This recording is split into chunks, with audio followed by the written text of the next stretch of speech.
Bueno, yo estoy en el servicio de hemoterapia, es un servicio de transfusión, estamos centralizados en la hemoterapia, que gracias a Dios lo tenemos salvado, porque si no, no podríamos hacer soporte a estos pacientes, porque el requerimiento transfusional es muy complejo, muy alto, así que tenemos un recurso humano muy capacitado para afrontar, ¿no es cierto?, esta situación que realmente es un desafío.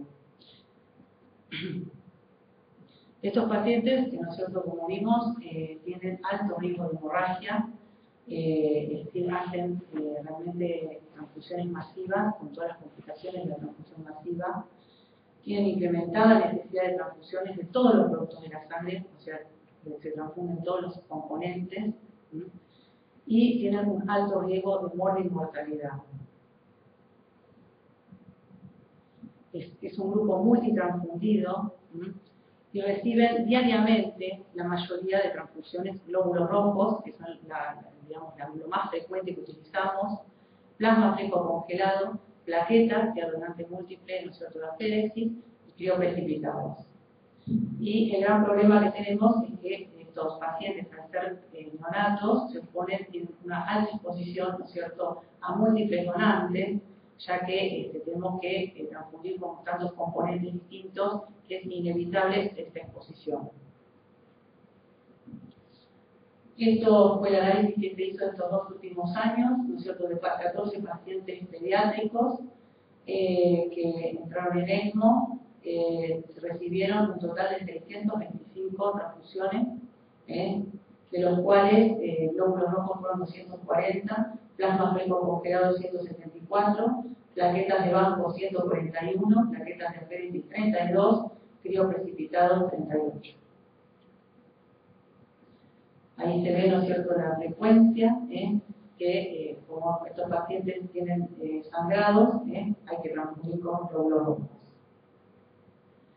Es muy importante el trabajo en equipo, permanentemente tenemos una relación tanto con el servicio de cirugía cardiovascular, nos comunican de los pacientes que se van a operar, porque generalmente estos pacientes, los que son de alto, con cirugías complejas, tienen chances de entrar en ECMO, entonces nos tomamos el conocimiento de esto como para prever la demanda que podamos llegar a tener.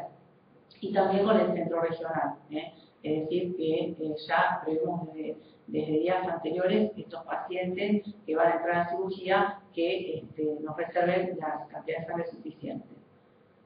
Es decir, que es un desafío, más que nada cuando son pacientes negativos, que a veces hay épocas del año que no hay escasez. Importancia de la comunicación, siempre, o sea, hay un referente, generalmente en cirugía cardiovascular, que se comunica con nosotros día a día para planear nosotros los pacientes que se operan y con la interconsulta. Acá participan técnicos, enfermeras, médicos intensivistas, perfusionistas, es decir, es todo un equipo, porque si no hay alguno de ellos, no se puede llevar a cabo.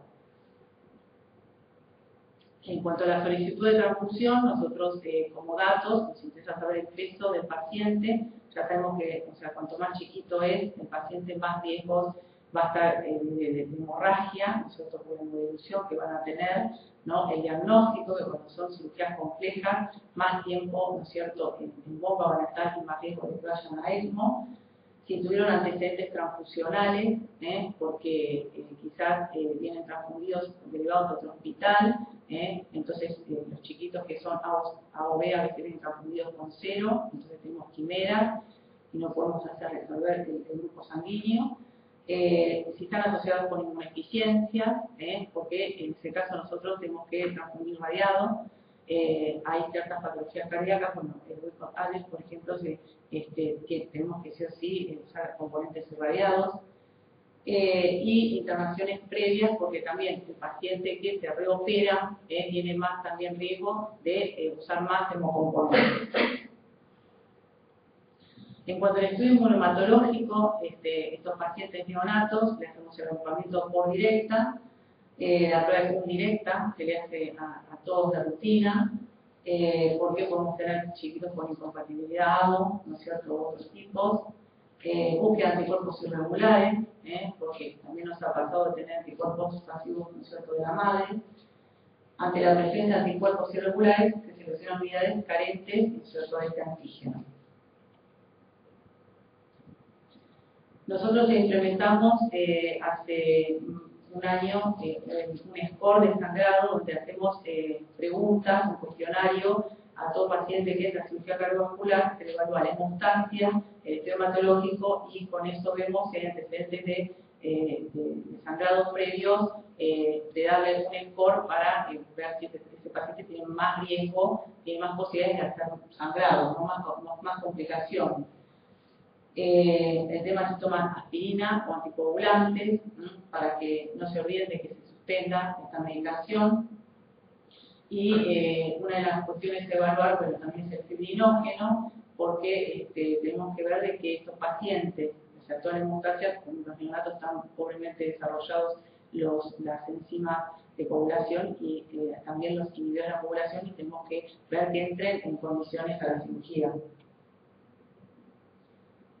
Estos pacientes tienen alto riesgo de sangrado, como ha dicho también la doctora, porque tienen déficit de factores dependientes, porque por su volemia tan reducida, ¿no es cierto?, a veces duplicamos en 100%, hasta 400% por la volemia. Ustedes vieron todo el circuito extracorpóreo, ¿no es cierto?, hace que se hemodiluyan los factores. Están anticoagulados con heparina. La hipotermia, que también eso afecta, ¿no es cierto?, los factores de coagulación. El tiempo de duración, cuanto más tiempo, ¿no es cierto?, están en ECMO, más coagulopatía hacen.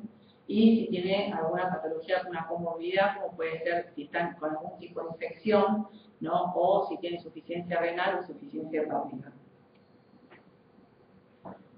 Los problemas que tiene el bypass, ¿no es cierto?, es la gran cantidad de superficie extraña, ¿no es cierto?, a la cual están expuestos, que eso lo que produce, ¿no es cierto?, es una activación de trombina, y esa trombina hace que se agreguen las plaquetas, ¿no?, y esas plaquetas pierden la capacidad de adhesión y agregación. Es decir, que esas plaquetas se desfuncionalizan. También se activa el sistema fibrinolítico, y tenemos riesgo de CID, coagulación intramuscular diseminada, que puede tener, o sea, ir para el lado de la hemorragia o para el lado de la trombosis. Entonces también ahí se evalúa, ¿no es cierto?, por la clínica del paciente y por el laboratorio, con los parámetros de coagulación, a ver en qué estado estamos. Entonces hay que pedir primero ¿no es cierto?, el de plaquetas, o sea, todo el estudio para saber, digamos, dónde está el problema.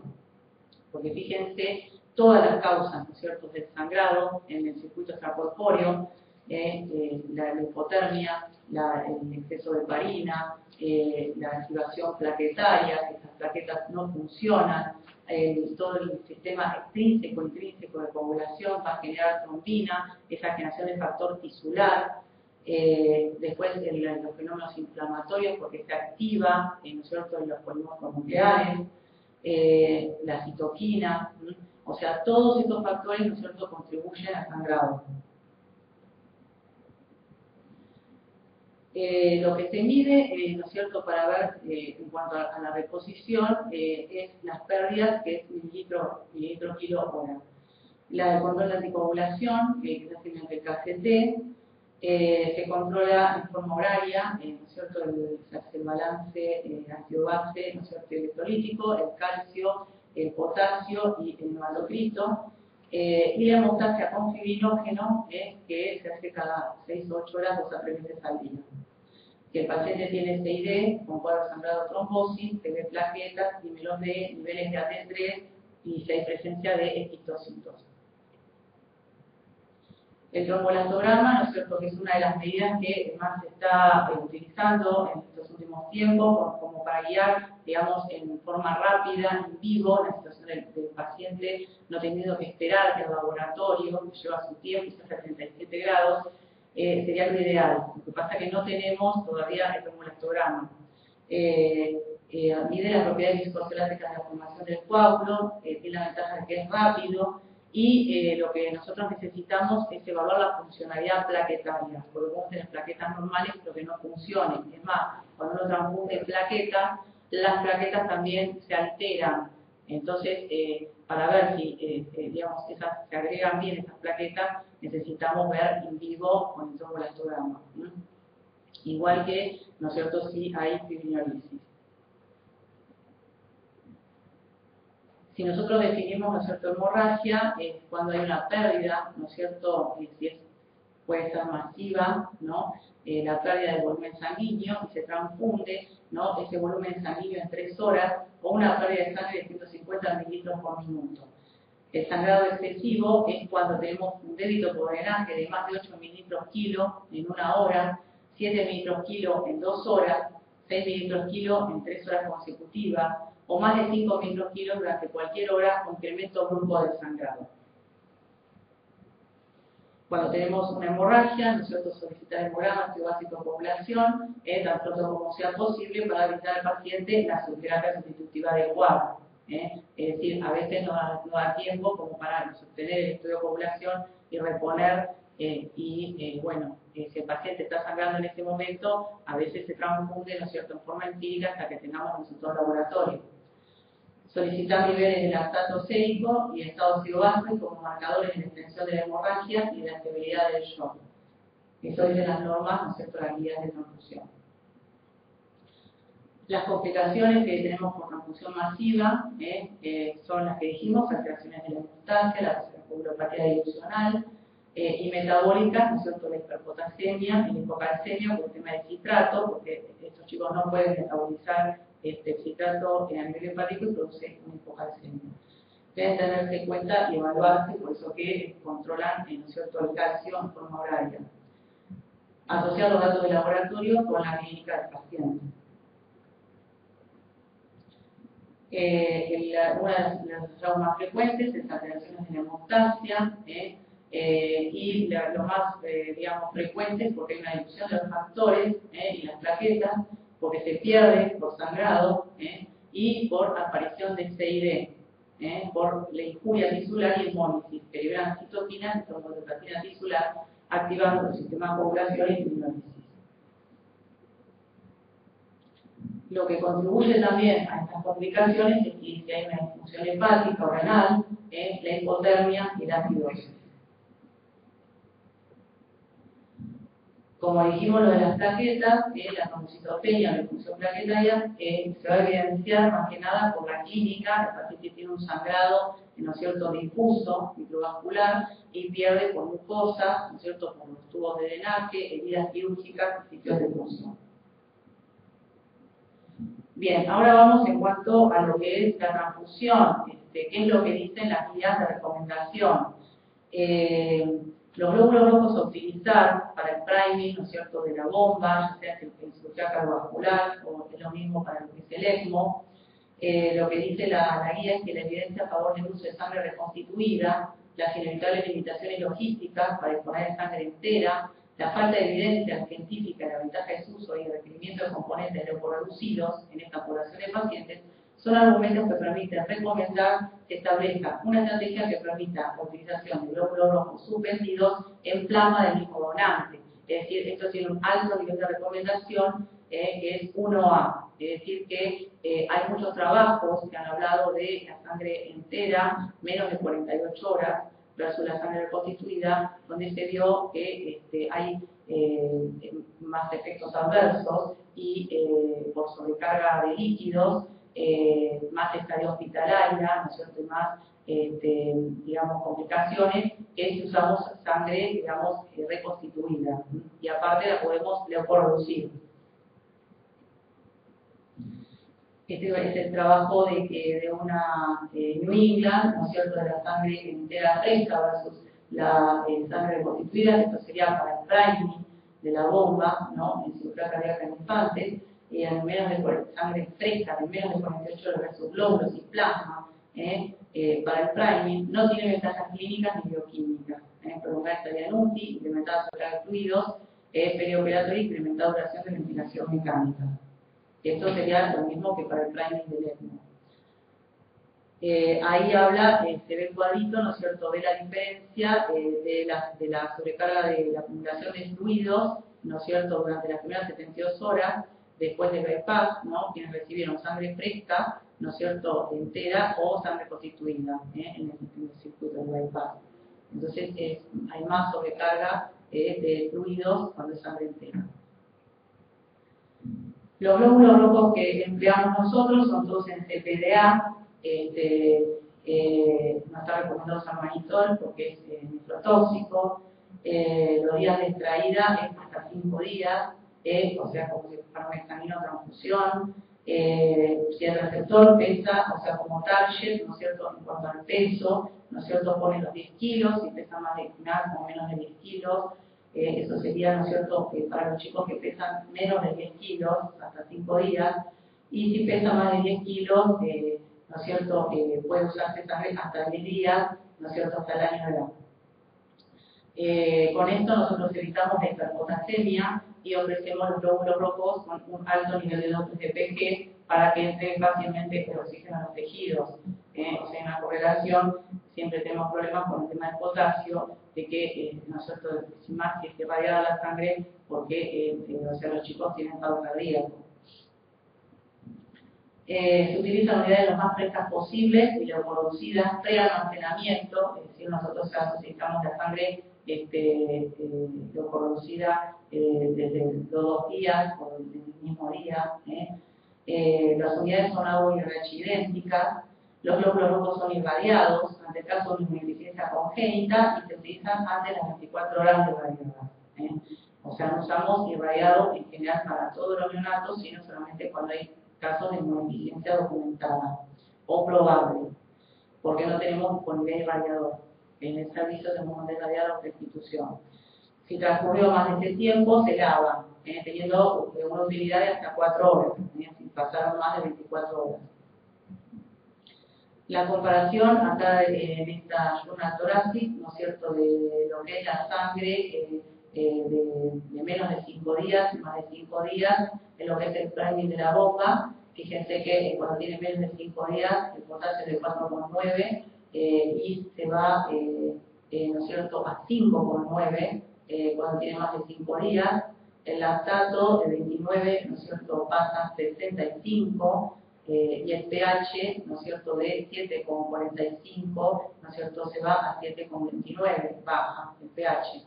Es decir, que más que nada los problemas suceden en el momento del priming. O sea, todo lo que está descrito es que después, cuando se mezcla, ¿no es cierto?, la sangre del donante con el paciente, ¿no es cierto?, ya los valores se equilibran. Por ejemplo, el potasio ya a los 20 minutos se va a 4,5, ¿no es cierto?, y de 5,9, que era el momento del priming, cuando tiene más de 5 días se va a 4,8. Pero por eso nosotros cuidamos mucho de que la sangre sea de menos de 5 días para no contribuir a tener hiperpotasemia, ¿no es cierto?, o acidosis. Este es un trabajo que salió en Transfusion ahora en junio del 2013, donde usan protocolos, ¿no es cierto?, de trabajo, de tener sangre preparada, lista, cuando son pacientes que saben que, ¿no es cierto?, van a ECMO, que son, digamos, pacientes que están planeados, la sangre se irradia, ¿no es cierto?, se lava en todos los casos. Ahora, si es un caso de urgencia, es como que está sometido a la evaluación personalizada del médico. Y lo que ponen en la balanza, ¿no es cierto?, en cuanto a riesgo-beneficio, si es utilizar sangre irradiada y lavada por el problema de cuando ya pasamos las 24 horas, por el riesgo de la hiperpotasemia. Y por el otro lado, si no usamos irradiado, el riesgo de tener, ¿no es cierto?, un GVH. El problema es la disponibilidad, ¿no es cierto?, de tener tan rápidamente, porque nosotros el lavado lo tenemos que hacer en forma manual. O sea, acá hablan de lavados automatizados que lo hacen en media hora. Entonces, en conclusión, esto queda como que se evalúa por urgencia, ¿no es cierto?, el estado inmune del paciente, como que queda a cargo del médico puntualmente que esté con ese paciente.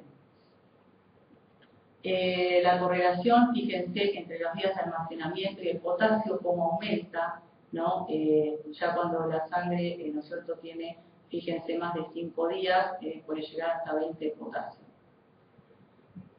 Las recomendaciones para el manejo de estos pacientes, una vez que después que fue el priming, que, ¿no es cierto?, uno utiliza más cantidad de sangre, o sea, uno transfunde de acuerdo a la hemorragia en alicuotas, Y lo que tratamos de hacer, ¿no es cierto?, es fraccionarla para no exponerlo a contaminantes.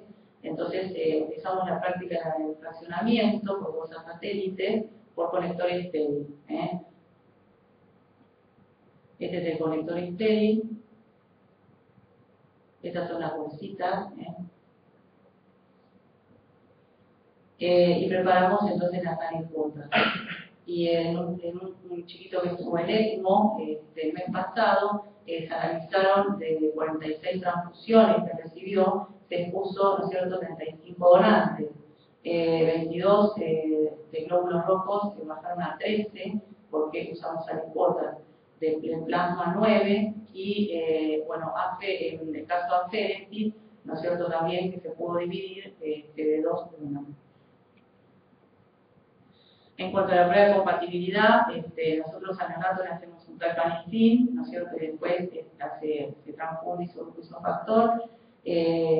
Hacemos prueba de compatibilidad mayor cuando el chiquito tiene más de 4 meses, excepto si se transfunde estos pacientes que tienen alto requerimiento transfusional en poco tiempo, uno le hace directamente isofactor.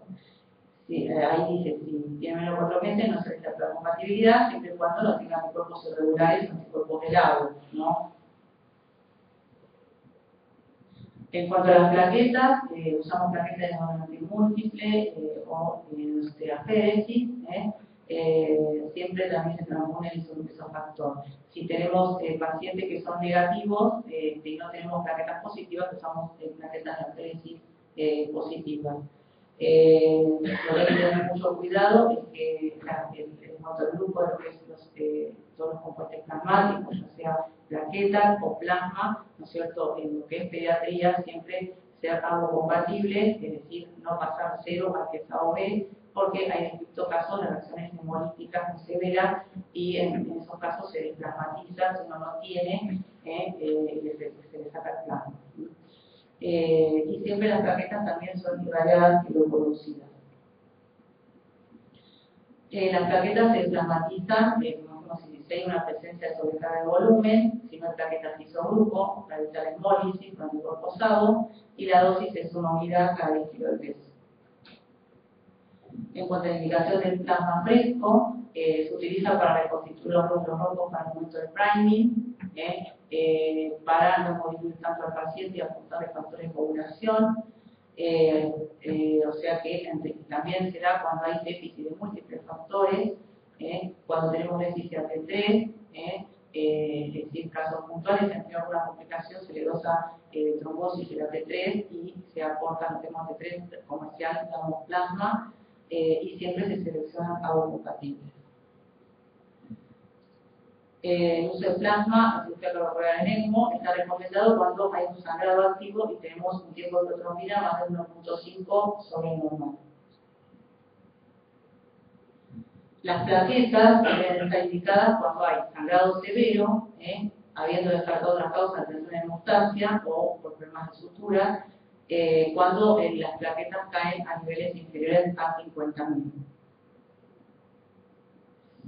Y estas son las guías para transfundir a los neonatos pediátricos en ECMO, que transfunden cuando tienen menos de 30 hematocritos, menos de 50.000 plaquetas, o si tienen hemorragia cerebral, ¿no es cierto?, tienen más de 100.000, con un RIN, ¿no es cierto?, más de 2, y un nivel de filinógeno que tenga menos de 150.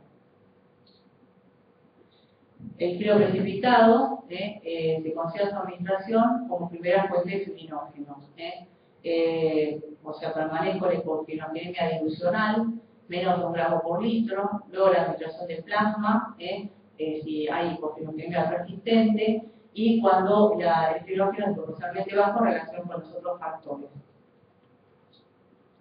La dosis de cloprecipitado, que es una unidad cada 7 kilos de peso, nos aporta 250 miligramos de filinógeno y nos eleva en 10 miligramos por decilitro, o 2 mililitros kilo.